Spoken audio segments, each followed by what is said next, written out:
La Revolución Mexicana fue un conflicto armado que inició en 1910 como consecuencia del descontento popular hacia la dictadura de Porfirio Díaz y que derivaría en una guerra civil que transformaría radicalmente las estructuras políticas y sociales del país.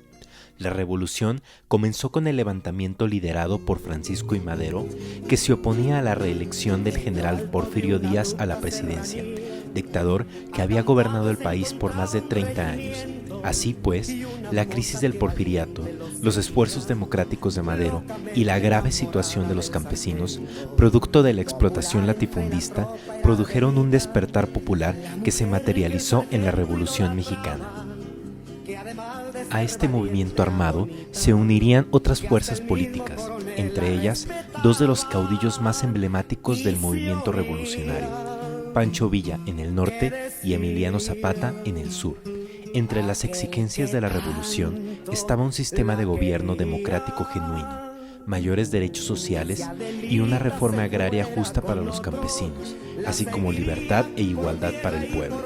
Se considera su fecha de inicio oficial el día 20 de noviembre de 1910, día en que Francisco I. Madero llama a levantarse en armas contra la dictadura.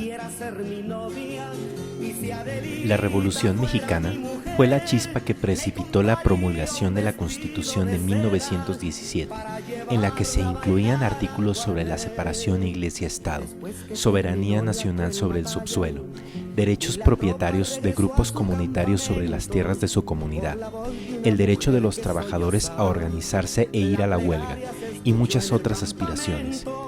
Como la mayoría de las constituciones, fue una declaración de lo que los delegados querían para los mexicanos y no lo que se podría llevar a cabo de manera inmediata. Para Obregón, las reformas iban demasiado lentas bajo Carranza. Se alzó en rebelión y poco después el presidente fue asesinado. El propio Obregón fue elegido presidente en 1920 y llevó a cabo una reforma agraria en Morelos y Yucatán y trabajó para mejorar la situación financiera de México. Fue reelegido en 1928, solo para ser asesinado por un seguidor de la oposición pro-católica, poco antes de asumir de nuevo el cargo. Entre los personajes más destacados de la Revolución Mexicana, podemos hablar de 5 fundamentales. Porfirio Díaz gobernó México en férrea dictadura por más de 30 años entre 1876 y 1911, con breves interrupciones. Hombre de armas. Durante su gobierno se alcanzaron grandes logros materiales que contrastan con injusticias sociales. Renunció al poder en 1910 y muere en el exilio en Francia. Francisco I. Madero, líder político que inicia el proceso revolucionario en 1910 con su proclama contra Porfirio Díaz, sufragio efectivo, no reelección. Alcanzó el poder en 1911, pero en 1913 fue traicionado y asesinado por un golpe de estado dirigido por Victoriano Huerta. A estos eventos se les conoce como la Decena Trágica. Emiliano Zapata, conocido como Caudillo del Sur, fue uno de los líderes más prominentes de la Revolución Mexicana. Estuvo al mando del Ejército Libertador del Sur, impulsor de las luchas sociales y demandas agraristas. Su principal exigencia era la devolución de las tierras a los campesinos por parte de los latifundistas. Su ideario dio origen a una corriente de pensamiento llamada zapatismo. Francisco Villa, más conocido como Pancho Villa o Centauro del Norte, y cuyo nombre real era Doroteo Arango. Fue un líder de la revolución en el norte del país y uno de los jefes militares más eficaces y carismáticos de la Revolución Mexicana. Murió asesinado en 1923. Venustiano Carranza, presidente entre 1910 y 1920, después de derrotar a Victoriano Huerta. Promulgó la Constitución de 1917, que hasta el día de hoy se mantiene vigente en México. Dentro de la familia Liceo, tenemos la fortuna de contar con el nieto de un revolucionario, y qué mejor que él para compartir anécdotas de este movimiento armado. Sin más, les presentamos al profesor Jorge Lizárraga. El personaje del cual les voy a platicar se llama Sebastián Lizárraga Satanay, una persona nacida en una población muy pequeña que se llama Porras, en la ribera del río El Presidio. Ahí es donde nació mi abuelo y en su juventud es cuando se va a unir a las fuerzas de la revolución. Me llena de orgullo haber descubierto con el paso de los años quién fue mi abuelo. Cuando yo era niño me platicaban de algunas historias, sabía que él había peleado en la Revolución Mexicana, pero ya de grande fue cuando fui consciente de cómo fue el proceso, como él se unió a la revolución. En concreto, mi abuelo en el año de 1913, allá por el mes de abril, se unió a la brigada de Juan Carrasco. Este levantamiento de Juan Carrasco se debió a el asesinato de Francisco Madero, cuando fue traicionado por Victoriano Huerta, pues hubo indignación en todo el país. Mi abuelo provenía de una comunidad rural y por aquella zona en el sur del estado de Sinaloa fue donde Juan Carrasco, que iba pasando, se allegó de varias personas que quisieron unirse a esta lucha. Juan Carrasco es un personaje importante. Desde luego hay calles, sobre todo en las poblaciones importantes de Sinaloa, que llevan su nombre.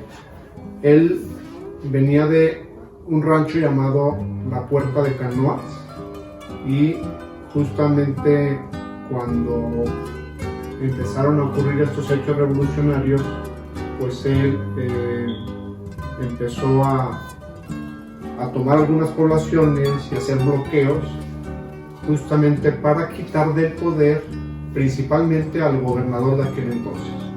Con la toma de Mazatlán, él consiguió quitar en aquel entonces al gobernador. Juan Carrasco fue tan admirado en el estado de Sinaloa que se hizo hasta un corrido donde se relata cómo fue asesinado. Él, en uno de sus viajes, donde se está desplazando en la frontera entre Sinaloa y Nayarit, es donde lo van a ejecutar. Junto con Juan Carrasco peleó también Justo Tirado. Justo Tirado es otro personaje sinaloense que proviene de La Palma, me parece que actualmente se llama La Palma Sola.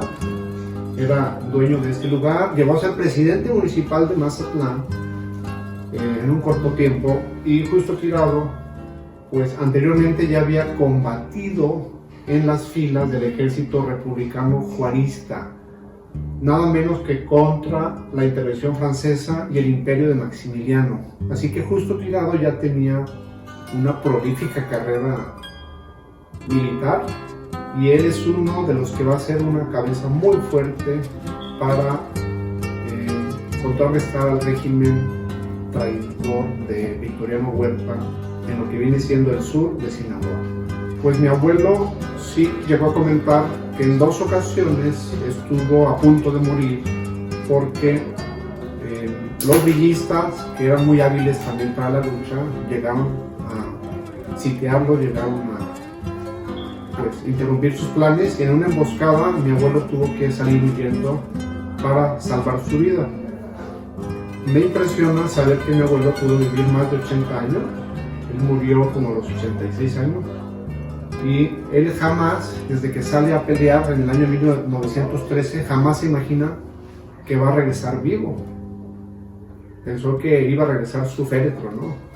Realmente él, cuando se va a pelear, pensó que no iba a sobrevivir. Me llena de orgullo estar consciente de que provengo de un personaje que en su momento luchó por las libertades, se levantó en arma para acabar con la injusticia social. Estamos hablando del México que acaba de entrar al siglo XX, un México donde hay mucha desigualdad, donde hay muchas injusticias, y yo lo que podría decirles es que la labor de todas estas personas que han luchado por sus ideales no puede ser algo estéril, algo que quede sin fruto. Todos tenemos que seguir luchando en el presente para seguir defendiendo nuestras libertades hacia el futuro. Es lo que yo podría decirles. Sueñen mucho, niños y jóvenes, y además de soñar mucho, persigan esos sueños con mucho ahínco, con tenacidad, y no permitan que vayamos para atrás. Es decir, sigamos defendiendo nuestros derechos para que todo lo que han hecho los héroes en el pasado pues no sea algo en vano. Les agradezco que me hayan dado la oportunidad de platicarles un poquito de mi abuelo y cómo estuvo vinculado con algunos personajes de esa época. Un buen gobierno solamente puede existir cuando hay buenos ciudadanos. Forza Liceo.